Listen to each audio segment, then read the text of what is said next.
America's drug problem, a result of hundreds of years of history, economic policy, social policy, and misunderstanding. So let's not make the most visible manifestation of it, that is to say people being out there in the street and using, the problem. It's not the problem, it's simply a manifestation of the problem. It's simply a symptom. It's sort of like saying that the problem with pneumonia is that you cough. Let's suppress the cough and that's okay. Well, you can suppress the cough. That lung will still be inflamed. And that lung tissue is still being damaged. You got to deal with the whole picture. Eugene, tell me why you felt moved to make The House I Live In. Well, it comes out of my own personal background and experience. I'm the child of Holocaust refugees who fled to America. My father's family in 1939 and my mother's family had fled Tsarist Russia as well.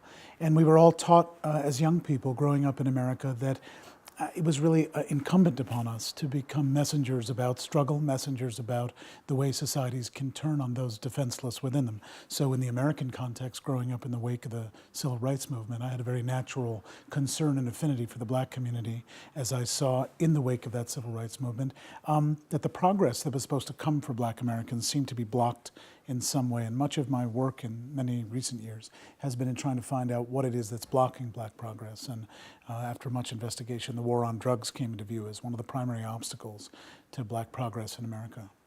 One of the most powerful aspects of the film is the way you connect economic and structural consequences of what has happened with the hollowing out of manufacturing from inner cities and how that has left a marginalized, vulnerable, disenfranchised group, and how that has moved from African American to more recently the white community, and how they are beginning to feel the effects that the African American community have felt in relation to drugs for so many years. Essentially, this is about the impact the war on drugs has on marginalized, defenseless, vulnerable people.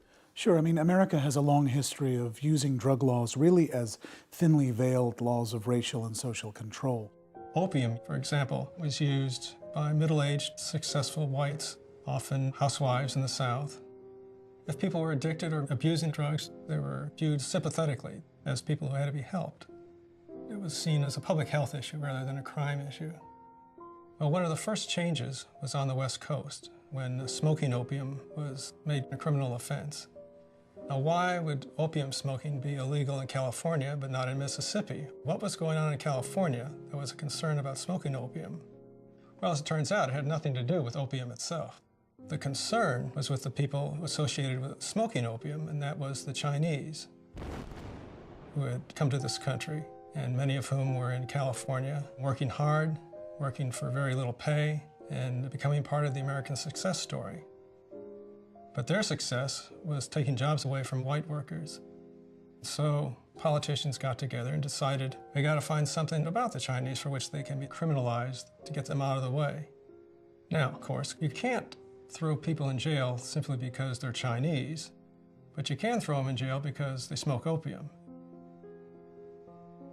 In the same way, we saw things going on with cocaine. Again, it was middle-aged, successful people in this country, business executives, physicians, housewives, all perfectly legal. But then around the turn of the century, cocaine began being associated with blacks. They could withstand police bullets, it was thought.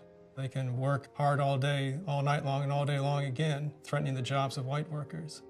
And so laws began to be passed against cocaine.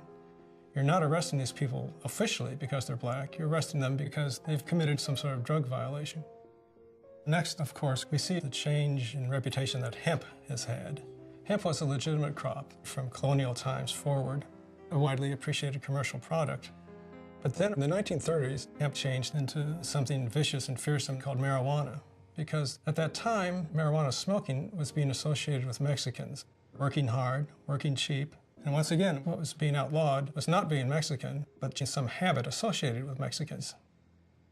This was a racist history that went chapter by chapter. It was only with the advent of the war on drugs, the declaration of a war on drugs by Richard Nixon in 1971, that the game changed. And now we have really something far more powerful with a war footing. Nixon really unleashed the dogs of war. And of course, The dogs of war are senseless, mad hounds who chew up everything in sight. And in our case, in the American story today, what that means is we now have this predatory system whose appetite has spread way beyond race toward class broadly, poor people across the spectrum.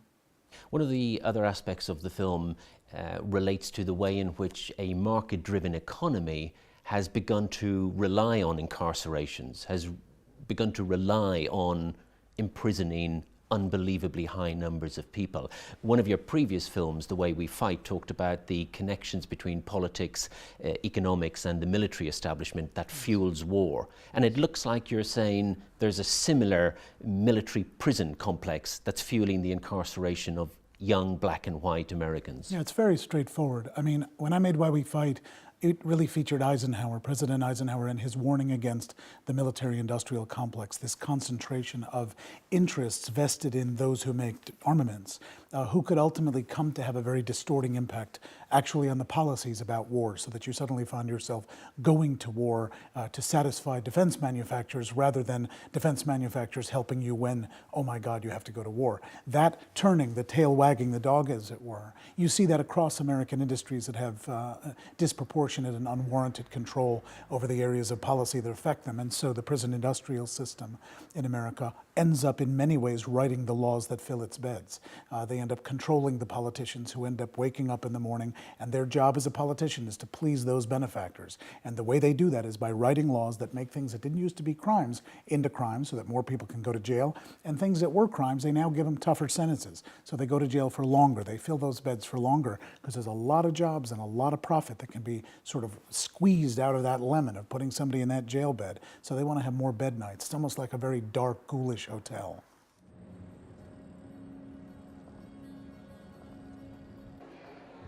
After hearing so much about the failure of the drug war and the enormous harm it does, I wanted to better understand what drives it. Far from the front lines of the war, I discovered a vast and less visible world of people who in their own ways play a part. This chair, in comparison to other types of restraint chairs, is the most humane. The person in the chair can breathe very easily, and it's not restrictive.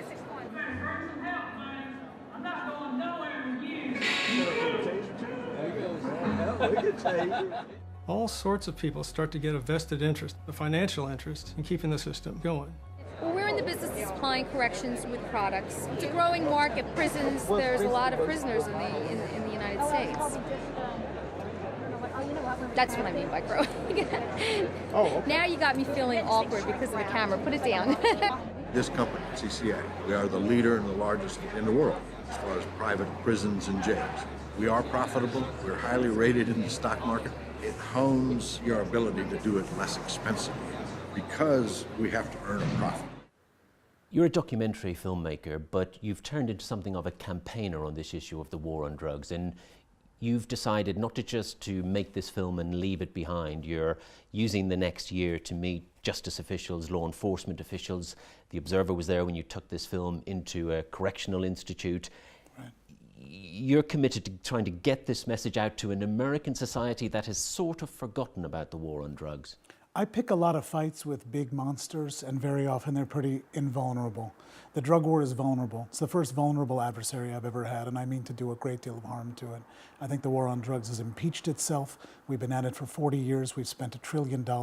We've had 45 million drug arrests, and it has led to a record of total failure. Drugs are cheaper, purer, more available than ever before, more in use by younger and younger people, and we have the largest prison population in the world. So that record of abject failure speaks for itself, and it speaks of a terrible, terrible record for politicians. No one wants to defend this thing, and if they're not going to defend it, I sure as hell am going to attack it.